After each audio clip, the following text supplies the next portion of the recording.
Assalamualaikum warahmatullahi wabarakatuh. Perkenalkan, nama saya Aziza Rahmadani dengan NIM 23110200048. Baiklah, di sini saya akan membuat video untuk memenuhi tugas akhir dari mata kuliah arkeologi, yang mana saya akan menjelaskan tentang materi-materi yang telah kami pelajari selama semester 3. Yang pertama, tentu kita akan membahas tentang apa itu arkeologi. Jadi teman-teman, arkeologi ini berasal dari bahasa Yunani yang terdiri dari dua kata, yaitu arkeos dan logos. Arkeos ini artinya yaitu kuna atau purbakala, sedangkan logos artinya ilmu. Jadi arkeologi secara sederhana itu artinya adalah ilmu kekunaan atau juga sering disebut dengan ilmu kepurbakalaan.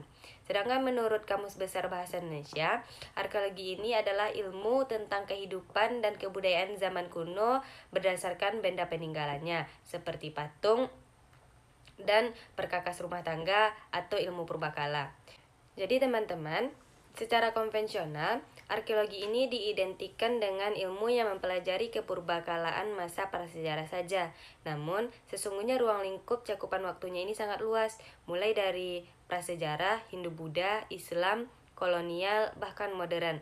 Dan untuk esensi waktunya sama dengan ilmu sejarah yang mempelajari atau mengkaji tentang masa lalu manusia, mulai dari masa prasejarah hingga zaman modern saat ini. Kemudian untuk data dari arkeologi ada 5. Yang pertama yaitu ada artefak. Artefak adalah hasil kreasi manusia dari bahan yang dapat di alam untuk mendukung serta mempermudah aktivitas kehidupannya. Contohnya yaitu alat-alat batu seperti panah, pisau, kapak, dan senjata seperti pedang dan tombak. Kemudian data arkeologi yang kedua adalah ekofak. Ekofak ini merupakan peninggalan sisa-sisa alam yang dimanfaatkan oleh manusia untuk pendukung pemenuhan kebutuhan hidup serta aktivitas sehari-hari. Contohnya tulang hewan, biji-bijian, kayu, batu-batu alami, tanah, dan lain-lain. Kemudian yang ketiga ada fitur. Fitur ini adalah jejak-jejak pada alam karena adanya aktivitas manusia. Contohnya pondasi bangunan, dinding, lantai, tangga, kuburan. Kemudian yang keempat ada konteks. Konteks ini adalah rekaman arkeologis dari masa sekarang yang mengandung sifat-sifat formal, spasial, kuantitatif, dan relasional dari objek-objek budaya dan non-budaya. Contohnya yaitu adalah letak geografis, kedalaman tanah, kondisi tanah, dan lain-lain. Kemudian yang terakhir ada persebaran. Persebaran adalah kondisi di mana data arkeologi berada pada tempat, lokasi, atau kawasan yang berbeda namun masih memiliki keterkaitan. Lalu ada juga data arkeologi di masyarakat, diantaranya yaitu benda budaya, warisan budaya, dan juga cagar budaya. Kemudian tujuan dari penelitian arkeologi, yang pertama yaitu untuk mencari bentuk-bentuk kebudayaan masa lampau dengan deskripsi dan klasifikasi benda-benda tinggalan manusia pada masa lampau. Yang kedua, untuk mencari fungsi-fungsi benda-benda tinggalan masa lampau dalam kehidupannya sehari-hari. Yang ketiga, mencari faktor-faktor penyebab perubahan kebudayaan dari masa ke masa. Jadi, secara ringkas, arkeologi ini adalah ilmu mempelajari benda-benda peninggalan manusia pada masa lampau secara sistematis untuk merekonstruksi seluruh aspek kehidupan manusia di masa lampau. Bukan menggali benda, tetapi menggali manusia dengan kebudayaannya melalui benda-benda yang ditinggalkannya. Kemudian materi selanjutnya ada penjajakan dan survei observasi dalam penelitian arkeologi. Model penjajakan dalam observasi ini ada 2. Yang pertama yaitu induktif. Induktif adalah proses pencarian data tanpa memiliki pengetahuan atas objek yang kita perhatikan pada awalnya. Kemudian deduktif. Deduktif ini adalah proses pencarian data dengan mengumpulkan terlebih dahulu data-data yang telah ada dalam menguji suatu objek yang akan kita teliti. Kemudian langkah-langkah observasi itu ada 4. Yang pertama yaitu penjajakan, yang kedua survei, yang ketiga pendokumentasian, dan yang terakhir ada penggalian. Namun, apa itu penjajakan?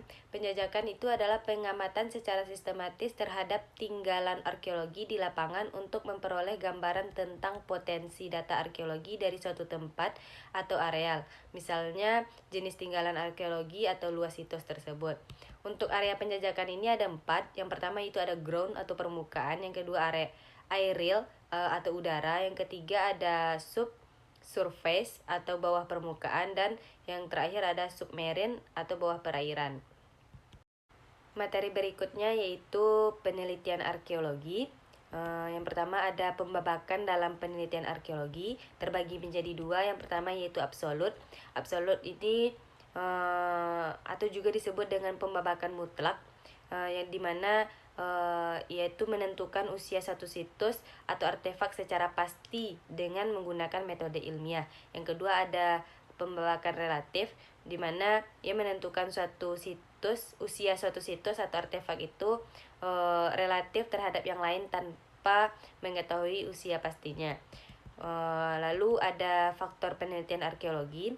Hal-hal atau faktor yang mempengaruhi dalam penelitian arkeologi ini ada 3. Yang pertama yaitu adalah proses tingkah laku, di mana perubahan itu dilatar belakangi oleh perilaku manusia.